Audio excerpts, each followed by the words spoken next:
Non, il y a un vrai problème juridique, c'est-à-dire que de deux choses l'une, ou bien M. Guéant a fait une lettre pour qu'elle soit portée au Boulonnais, en même temps qu'une missive de M. Baguet. Et dans ce cas-là, il a fait une dépense de campagne. Comme il semble qu'il n'est pas payé par son mandataire financier, mais que ce soit M. Baguet qui l'ait payé, j'espère, sur ses fonds personnels et pas sur les fonds de la ville, il y a déjà un sérieux problème juridique. En plus, on n'a pas le droit en principe d'écrire dans une élection sur un papier en tête officielle quand on est ministre ou élu.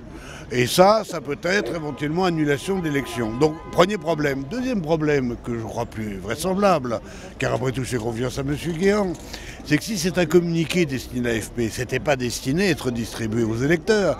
Et par conséquent, M. Baguet, en détournant une lettre qu'il a d'ailleurs probablement montée, parce qu'on voit bien que c'est pas un travail de professionnel, et dans ce cas-là, c'est utilisation d'une lettre à d'autres fins que celle à qui elle était destinée, et ça c'est un délit, ça s'appelle détournement d'identité.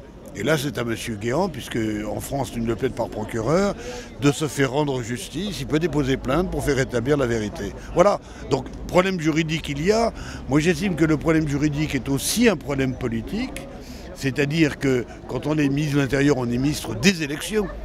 Et se mettre dans une telle situation, c'est quand même assez fort de café. Il y a de toute façon un problème parce que ça n'a pas été payé par le mandataire financier. En principe, le code électoral vous dit que vous avez un mandataire financier qui à la fois encaisse l'ensemble de vos recettes et paye l'ensemble de vos dépenses. Or là, M. Baguet n'est pas le mandataire financier, que je sache. Donc de toute façon, ça pose un problème. Alors le code électoral admet, pour éviter que des très menues dépenses n'entraînent l'annulation d'une élection, permet au mandataire de rembourser certaines dépenses. Comme il n'y a pas de jurisprudence sur une loi de 2011, est-ce qu'il admettra que des dépenses aussi importantes soient payées par un tiers? Je ne le crois pas. Sinon, à quoi sert le mandataire financier? Tout le monde fait des chèques et in fine, le mandataire rembourse. C'est pas ce que veut la loi. Donc de toute façon, il y a un sérieux problème juridique.